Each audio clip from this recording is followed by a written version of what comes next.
sekarang break time lagi sama aku, Planata Wijaya. Dan kita bakal ngobrol-ngobrol santai. Temanya bisa kalian lihat itu di pin. Kondisi pasar modal jelang laporan ekonomi Republik Indonesia kuartal 3 2020. Nah ini menarik nih, soalnya memang kita diramalkan pada kuartal ketiga ini akan mengalami resesi. Nah, resesi itu di mana memang suatu negara itu mengalami kontraksi ekonomi selama 2 triwulan berturut-turut. Nah, yang seperti kita tahu kan memang pada aku lupa belum pakai headset lagi. Ya seperti yang kita tahu juga bahwa memang di kuartal kedua memang kita ekonominya itu terkoreksi sekitar 5,32%. Nah, ini menjadi penentu nih di kuartal ketiga apakah ekonomi kita akan masuk ke jurang resesi atau tidak. Kalau misalkan kita minus, kita berarti berada di jurang resesi.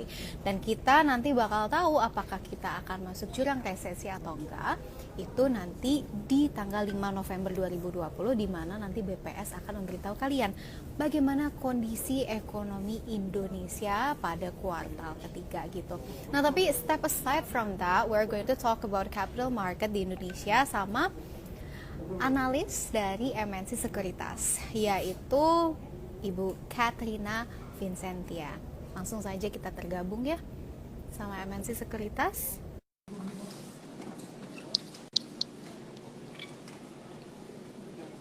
Alright, sebentar lagi. Iya, halo Mbak Catherine. Halo Mbak Clara.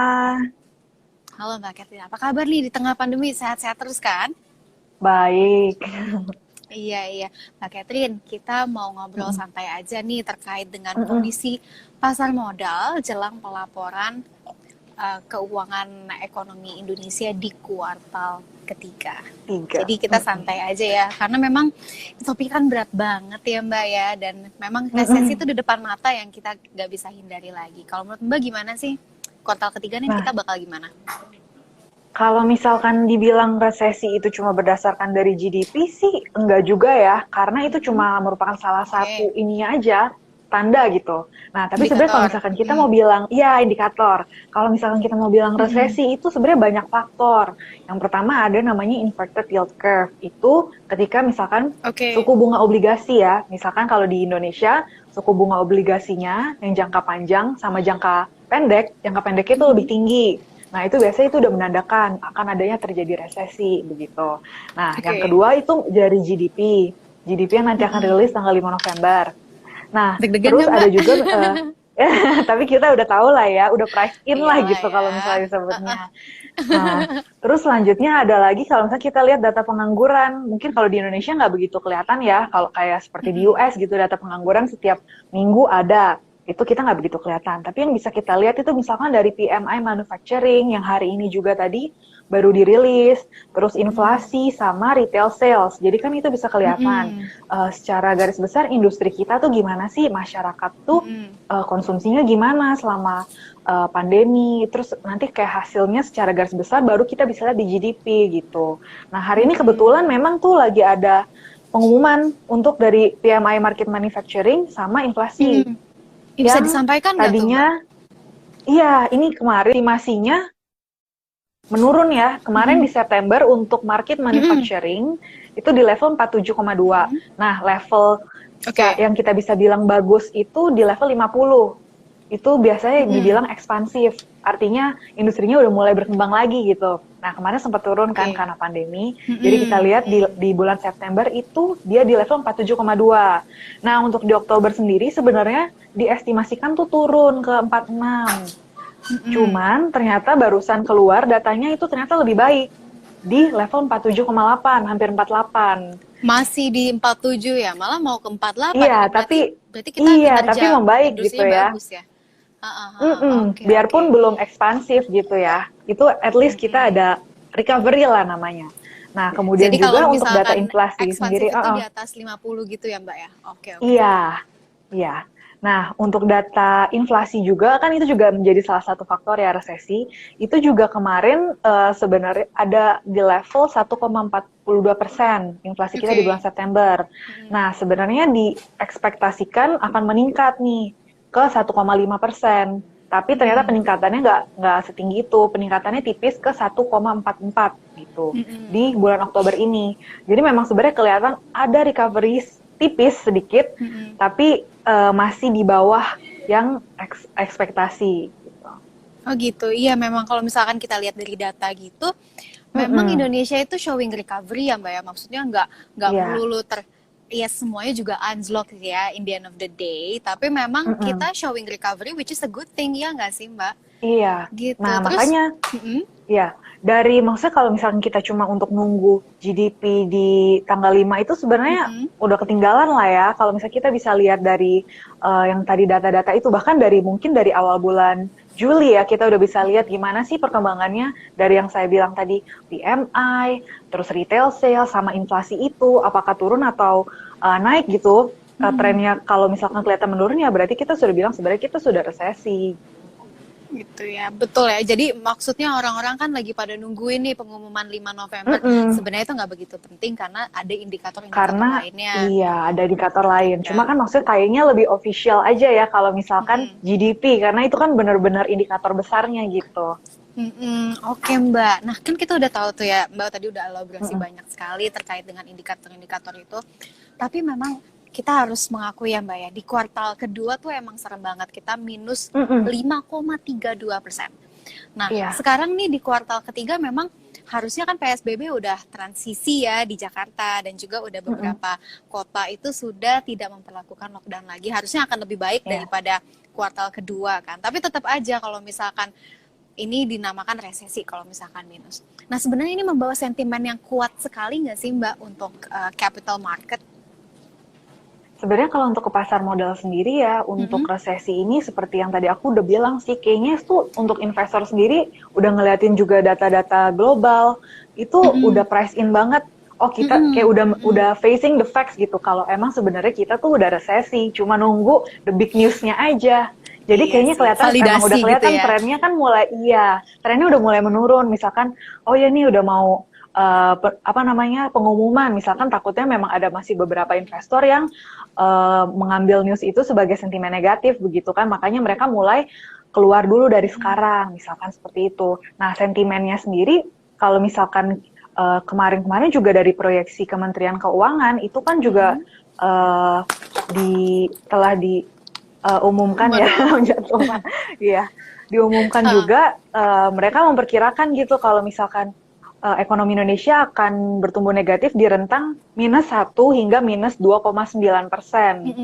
Itu dari Kementerian Keuangan. Nah, terus udah gitu juga dari konsensus beberapa ekonomi Indonesia juga telah menyatakan akan adanya penurunan. Nah, itu hasilnya rata-ratanya di -1,2%. Maka kalau misalkan kita udah lihat dari konsensus dan proyeksi dari Kementerian Keuangan sendiri, harusnya sudah tahu lah ya, pasti nanti hasilnya akan seperti apa. Nah, tapi ternyata kalau misalkan nanti tanggal 5 November itu hasilnya lebih baik daripada yang diekspektasikan, itu tentunya akan jadi katalis positif. Karena yang terburuk nggak terjadi gitu ya, dan kita memang sudah expecting recovery, makanya itu mungkin ya kalau misalkan memang nanti hasilnya masih negatif tapi lebih baik daripada ekspektasi, itu pasti akan jadi sentimen yang positif.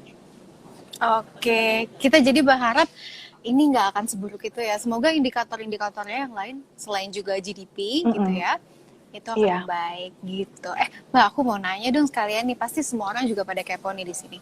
Sektor-sektor mana sih sekiranya yang worth it untuk dicermati oleh para investor di tengah kegalauan ini?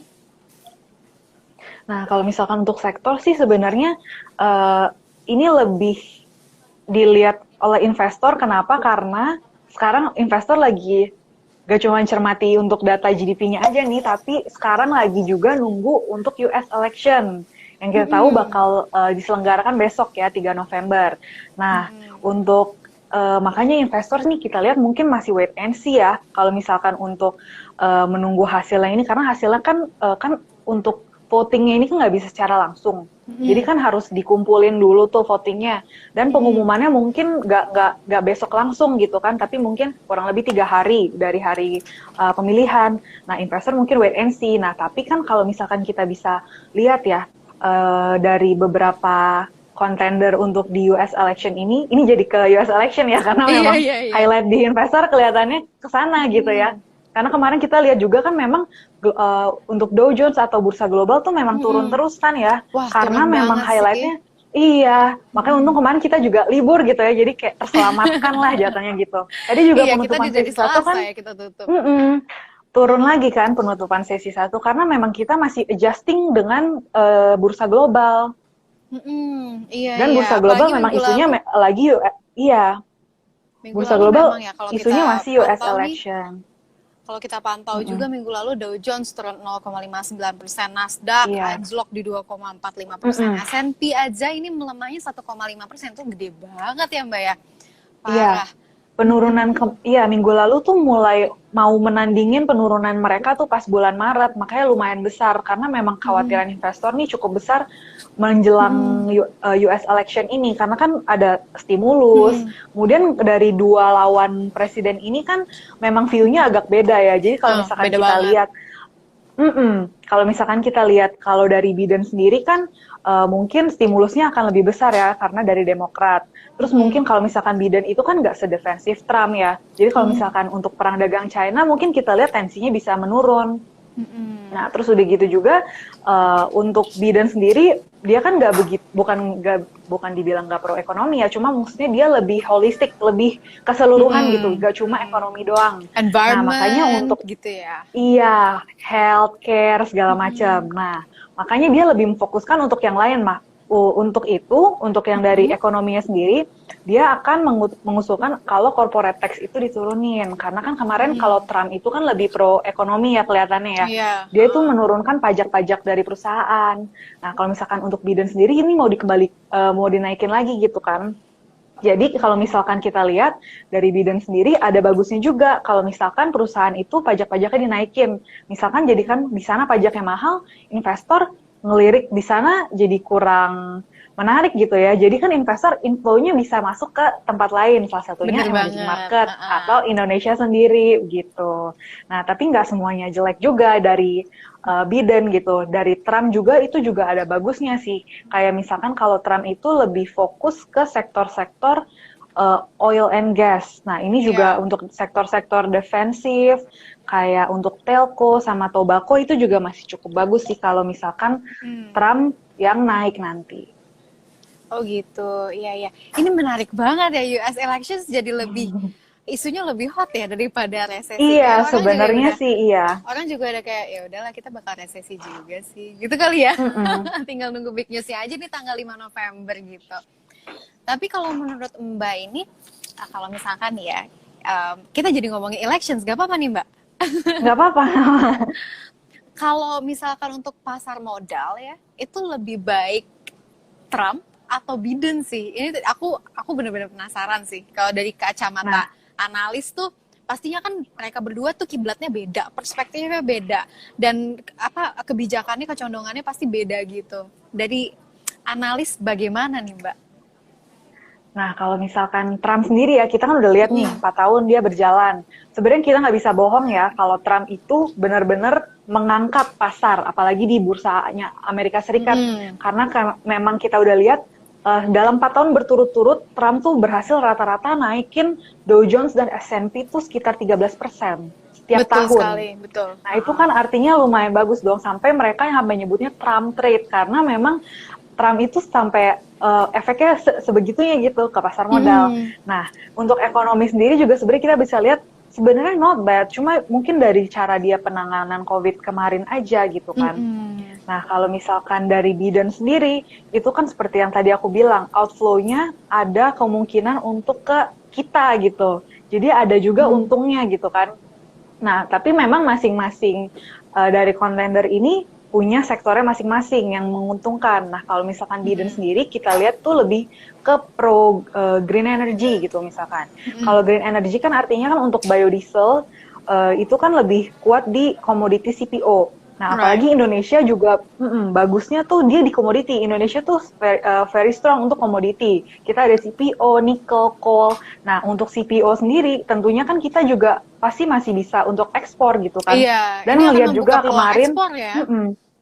iya, meningkatkan ekspor khususnya. Apalagi kan memang kalau US sendiri kan pride banget ya, mereka punya soybean gitu kan untuk pengganti CPO. Nah, kemarin soybean itu sempat turun supply-nya terus harganya naik. Tentu kan pasti mereka lebih ngelirik CPO dong, yang demand-nya dan supply-nya tuh ada gitu kan. Nah, itu akan jadi peluang untuk di Indonesia juga. Nah, udah gitu ada juga untuk green ini kan orang akan beralih ke mobil-mobil listrik, di mana untuk pembuatan mobil listrik ini butuh baterai, butuh untuk nikel, untuk di pembuatan Betul. mobilnya. Nah, kemarin juga Indonesia kan pemerintah juga mendirikan Indonesian Battery Holding. Memang Iya, udah untuk betul. mengantisipasi arahnya yang ke sini begitu. Nah, sih Iya. lihat juga untuk pemerintah sih udah cukup oke lah ya untuk itu. Nah, kalau misalkan Biden, makanya aku bilang dia akan lebih kuat di sektor komoditi, khususnya kayak CPO dan nikel. Tapi kalau Trump itu lebih ke oil and gas sama sektor-sektor defensif. Itu untuk Sebenarnya kalau misalkan dua-duanya tuh Trump menang nguntungin gitu. kita ya. Iya nggak Iya, sih? sebenarnya kita nggak ada negatif-negatif banget, nggak secara langsung Mm-mm. gitu. Secara langsung tuh Iya. nggak. Emang memang Dow Jones itu memang menjadi acuan, tapi secara langsung pengaruhnya sih nggak lah ya.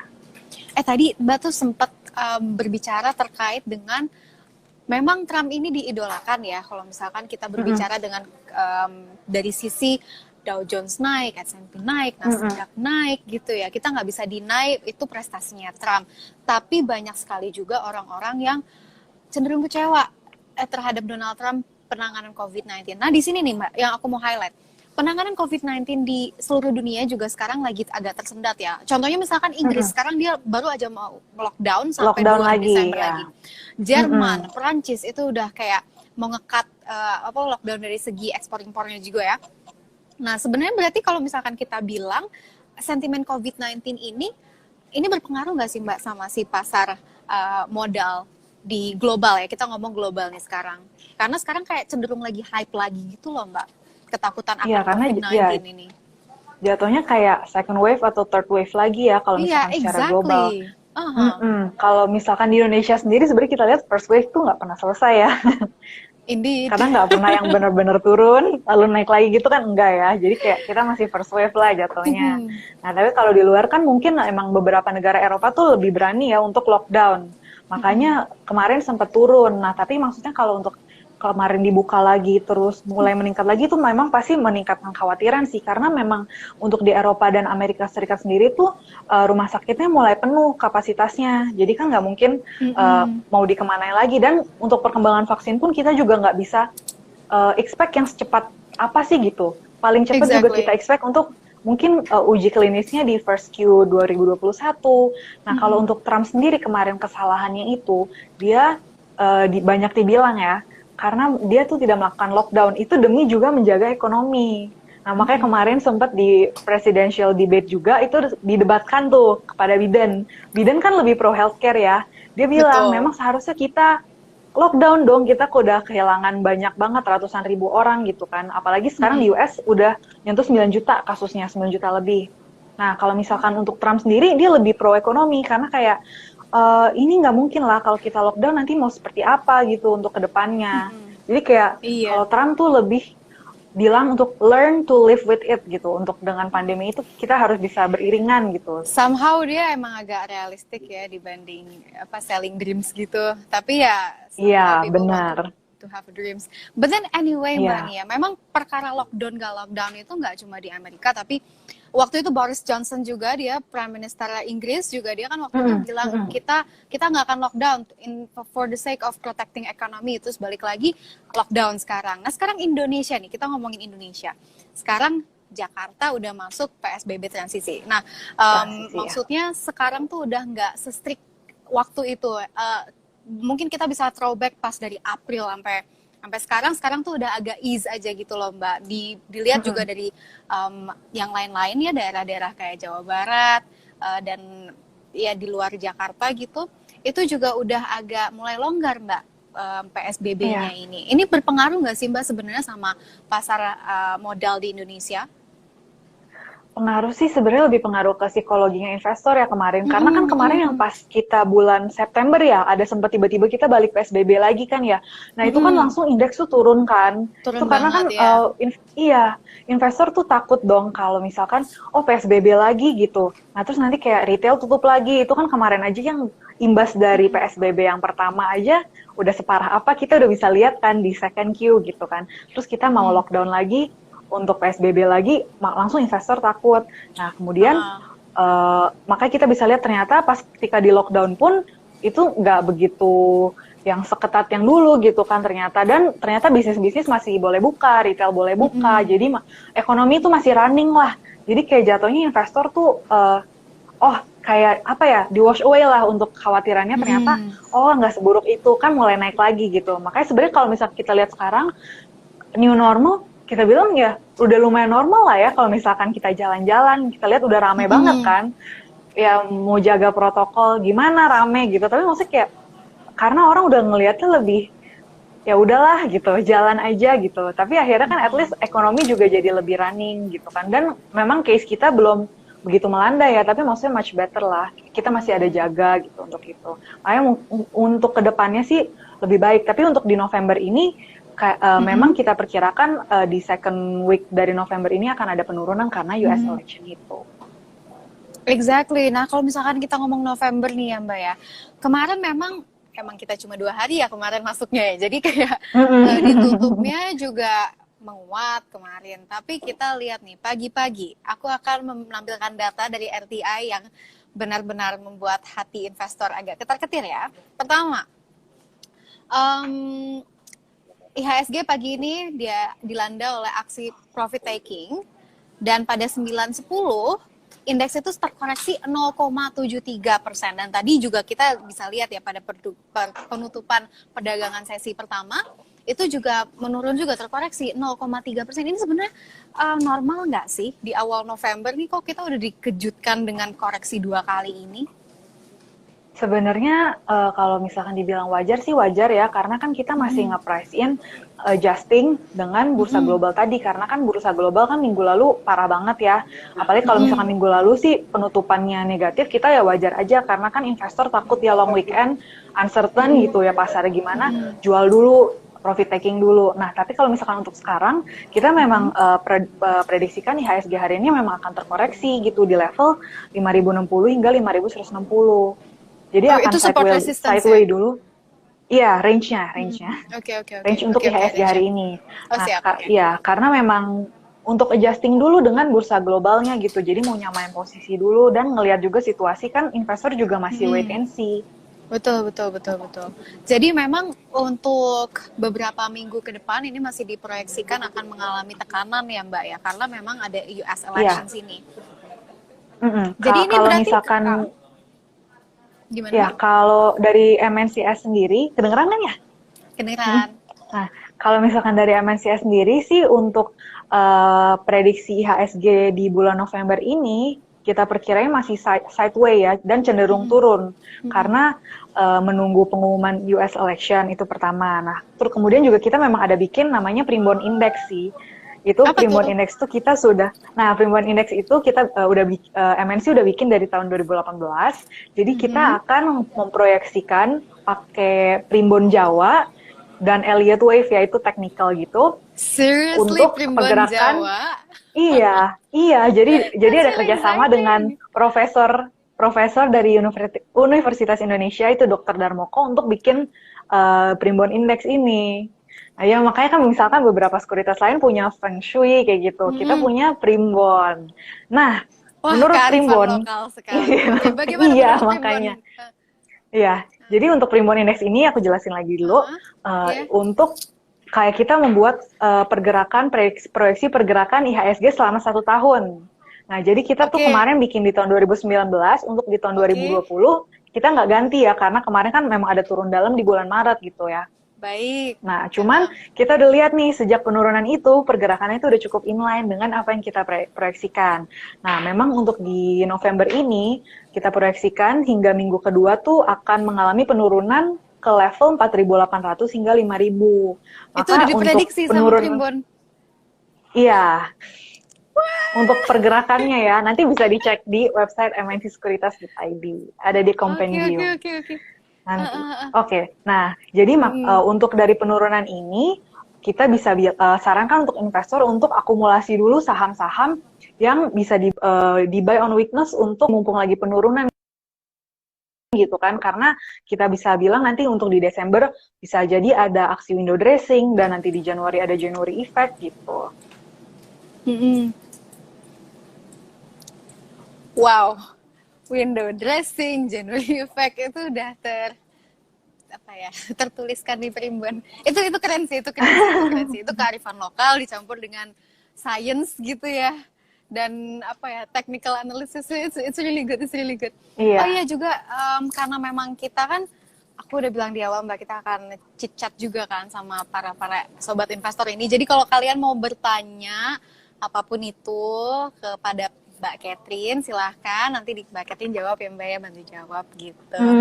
Silahkan kalian sobat investor yang mau nanya, aku mau nanya dong Mbak, kalau aku lahir Jumat, bagusnya naruh di saham apa? Waduh. Ya ampun. Itu keren sih. Itu sejak kapan ada prediksi Primbon itu? Kita udah bikin dari tahun 2018. Nah, karena kan untuk dari MNC Sekuritas sendiri kita punya majalah majalah tahunan gitu. Nah, itu tuh kita pasti ada masukin di situ untuk Primbon Index untuk tahun depan.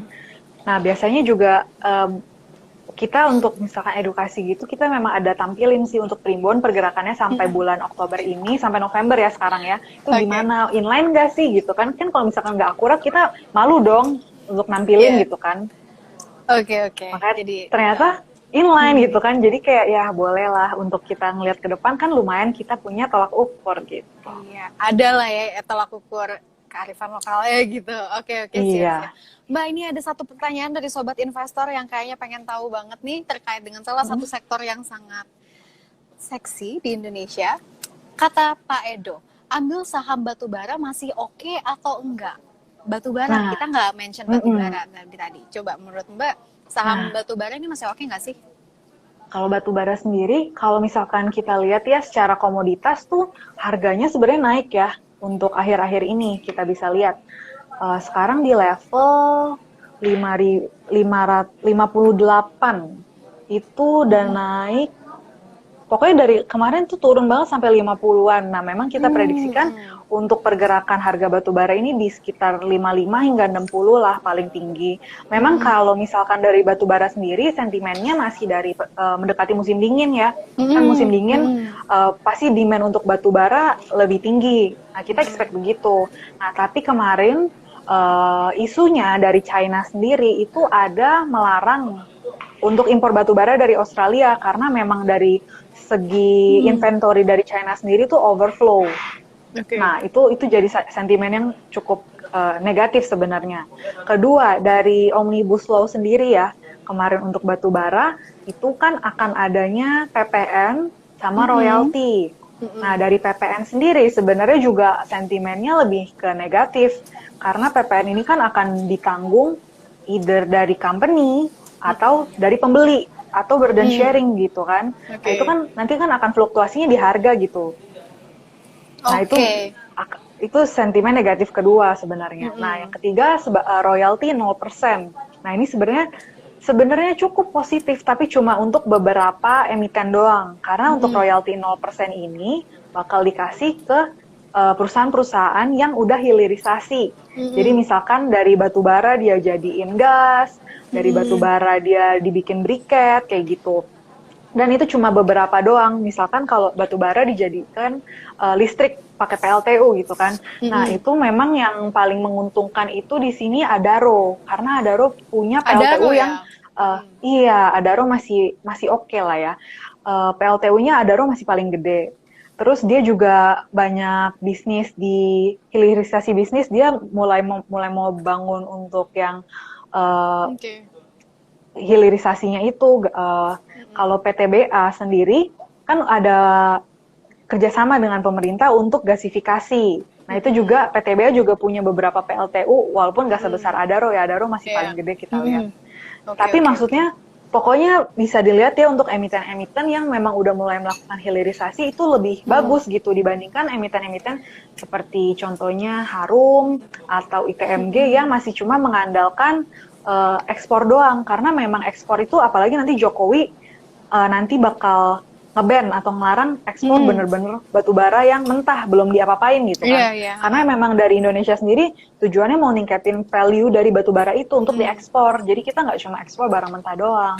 Nah, kalau misalkan untuk dari batu bara sendiri sih aku lebih tekenin untuk Adaro sama PTBA yang lebih baiklah untuk masih bisa diakumulasi, tapi lebih ke Adaro sih mungkin, karena Adaro lebih banyak ya, lebih diuntungkan untuk yang royalti itu. Oke, kalau PTBA ini lebih ke gasifikasinya ya, karena kerjasama dengan Iya, tapi dia pemerintahnya. masih ada hilirisasi juga, cuma mungkin kalau untuk sekarang PTBA lebih lagging, lebih kelihatannya lebih menarik Adaro lah. Oke, semoga terjawab ya tadi yang bertanya terkait dengan batu bara, dan Mbak Catherine mengusulkan untuk PTBA atau Adaro, tapi lebih ke Adaro karena memang PLTU-nya lebih besar ya, lebih banyak dan besar di Indonesia gitu. Nah, Mbak Catherine ada lagi yang mau bertanya nih dari Mas Noval. Mbak, jelang laporan ekonomi kuartal 3, lebih baik kita serok dari sekarang atau di hold dulu? Buy atau hold nih Mbak sekarang? Ini trennya harusnya gimana nih investornya? Nah, kalau misalkan untuk buy atau hold itu balik lagi ke pilihan investor ya. Tapi kalau misalkan untuk buy, karena kan memang kita lihat sekarang trennya mulai turun nih. Memang sih dari MNC Sekuritas kita pasti masih saranin untuk akumulasi dong, karena memang lagi mulai turun trennya. Nah, untuk akumulasi di mana? Pertama tadi aku bilang tuh yang saham-saham komoditas. Jadi tergantung nih investor megang siapa sih, Trump atau Biden gitu lah ya bilangnya. Kalau misalkan dirasa-rasa kayaknya Trump yang menang, kalau Trump yang menang bisa jadi yang tadi untuk oil and gas, terus untuk defensif seperti Telkom sama Tobacco gitu.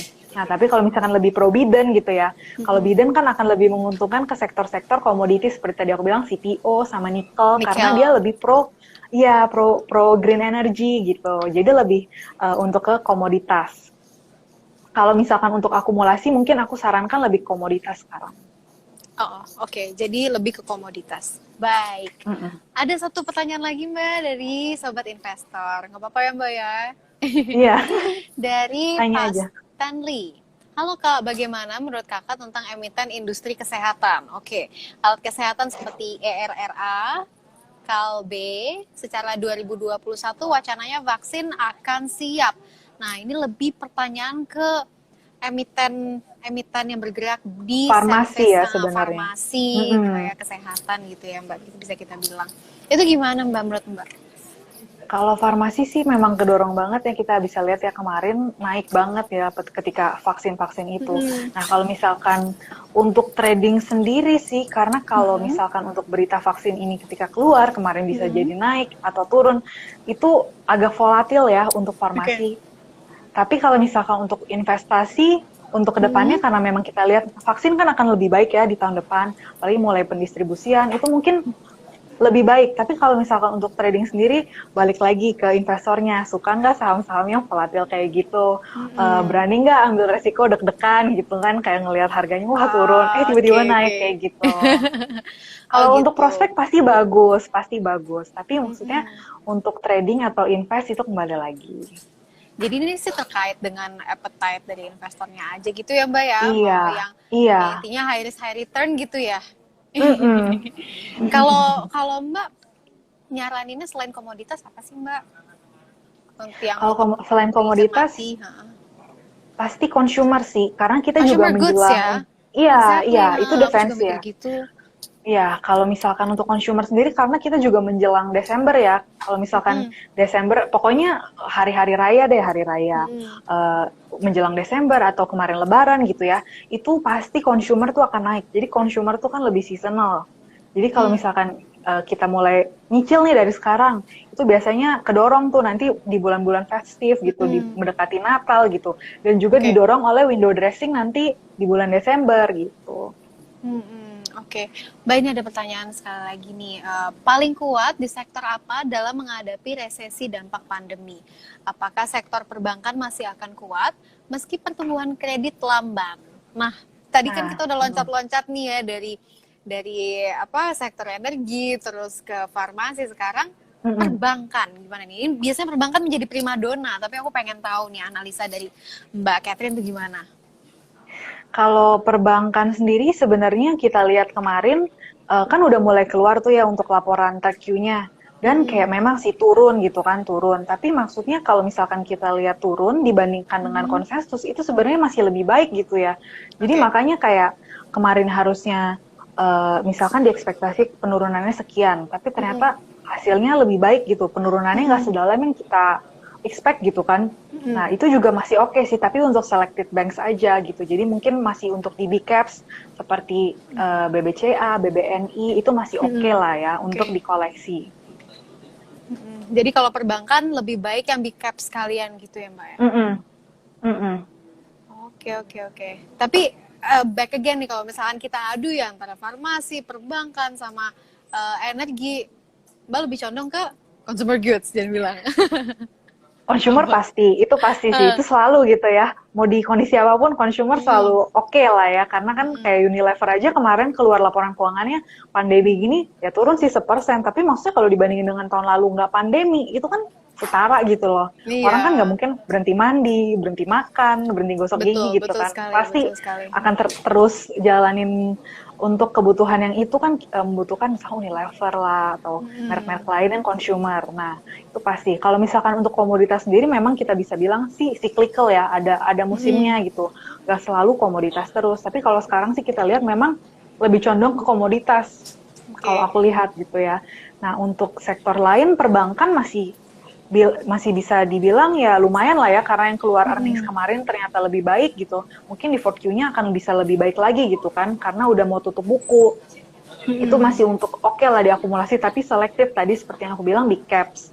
Selain consumer ada telco. Telco juga meningkat lah ya kemarin pandemi ini kan semua orang kan Mm-mm. work from home, school from home kayak gitu. Semua semua dilakukan secara daring gitu kan. Itu pasti membutuhkan jaringan, telekomunikasi, maka itu yang akan menguntungkan untuk Telkom dan tower gitu. Itu sekarang lagi lumayan naik lah ya untuk telekomunikasi dan tower itu. Jadi Mm-mm. kita lebih ke sana sih untuk dari sektor sendiri.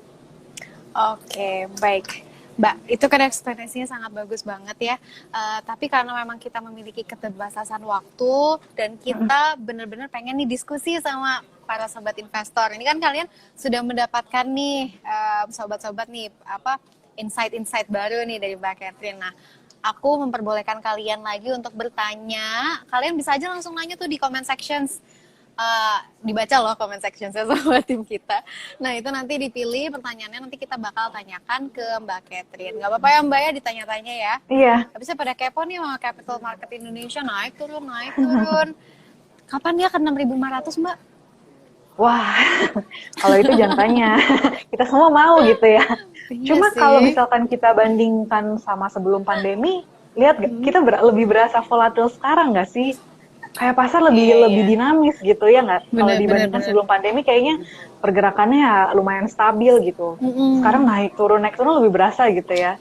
Ya tapi tergantung juga Iya. investor deg-degan atau enggak gitu. Tapi kalau misalnya kita lihat itu sebenarnya lebih dinamis sih gitu. Ada yang nggak berani lihat portofolio, ada yang malah Iya, nyari-nyari takut beli yang mana ya, kebakaran beli yang gitu mana ya. ya. Iya, kayak gitu. Oh, ini ada pertanyaan lagi. Satu pertanyaan terakhir dari Mm-mm. Mas Gani. Mbak, bagus koleksi saham apa nih November? November, Mbak. Spesifik nih, agak agak tricky ya. Oke, kalau misalkan mau spesifik, kalau misalkan dari komoditi ya, aku masih bisa untuk rekomen Antam. Yang menarik, karena benar-benar Antam kemarin tuh banyak banget untuk Antam. dari katalisnya ya. Iya, karena Antam Oke, kemarin oke. keluar laporan keuangan, itu naik, top line dan bottom line-nya naik. Karena di terciumnya dia memang bagus, penjualan emasnya segala Mm-mm. macam. Mm-mm. Kemudian kedua, Antam dipilih untuk jadi yang Indonesian Battery Holding itu karena Antam selain dia produksi jualan gold, dia juga kan ada produksi ferronikel. Nah, di mana nikel itu yang emang akan digunakan nanti untuk pembuatan baterai itu kan. Mm-mm. Maka pemerintah memilih salah satu selain Inco itu Antam untuk menyuplai nikelnya untuk pembuatan baterai mobil. Nah, yang ketiga, Antam juga mau memperluas untuk nikelnya itu, dia mau akuisisi, meningkatkan nilai sahamnya lah ya di PT WDB. Nah, dia punya 10%, mau dinaikin ke 40%. Nah, ini tuh WDB ini dibilang punya reserve nikel yang cukup besar. Paling besar lah ya kalau bisa dibilang. Nah, kalau misalkan Antam punya aset itu kan benar-benar katalis yang positif banget untuk Antam ke depannya gitu kan. Maka untuk sekarang aku masih untuk rekomenin Antam bisa di buy on weakness di level 950 hingga 1000. Oke, Nah, berarti kejawab ya, yang November itu lebih baik dikoleksi Antam atau enggak Inco gitu ya, karena memang secara bottom line-nya juga pada bagus tuh ya iya, perusahaan-perusahaan itu. Oke, iya, Inco naik kemarin. oke. Mbak Catherine, makasih banyak atas waktunya Mbak bersama kami ini di IDX Channel. Kita padahal kita masih banyak banget ya Mbak ya topik untuk dibicarakan, namun ya karena keterbatasan waktu gitu ya. Mungkin Iya, lain kali sayang kita banget. akan bisa Ngobrol berdiskusi, lagi ya. berbincang lagi, ngobrol lagi. Ini kan nyantai banget ya. Tuh masih banyak yang nanya tuh Unilever, PTBA gitu-gitu gitu-gitu. Semoga kita bisa ketemu di pertemuan selanjutnya ya Mbak ya. Iya. Oke Makasih Mbak, ya Mbak Clara terima kasih waktunya. Mbak Catherine, terima kasih MNC Sekuritas. Iya. Siang. Siang, jangan lupa makan siang. Nah, sobat investor, gimana nih kalian dapat insight kan pasti dari Mbak Catherine dan juga memang aku dicabut. Semoga masih kedengeran ya suara aku. Semoga kalian bisa mendapatkan insight yang banyak. Tuh juga, tadi tuh lumayan spesifik kan, November yang layak dikoleksi itu ya. Semuanya juga layak sih, cuman yang lebih mendapatkan highlight itu lebih ke Antam dan juga Inco. Inco gara-gara kita kan memang mau fokus pada produksi nikel Indonesia, dan juga kalau misalkan kita ngomong Antam, kita bisa lihat dari sisi bottom line-nya yang sangat bagus gitu ya dibandingkan lain-lain, dan harga emas juga cenderung bagus ya kalau misalkan kita bilang dibanding dengan komoditas-komoditas lainnya. Itu ya safe haven lah namanya juga aset gitu ya. Terima kasih atas waktunya dan terima kasih atas pertanyaan-pertanyaannya tadi, really insightful, dan I'm really happy with the result also. Jadi sampai bertemu di break time selanjutnya. Saya Clara Antawijaya pamit undur diri, dadah.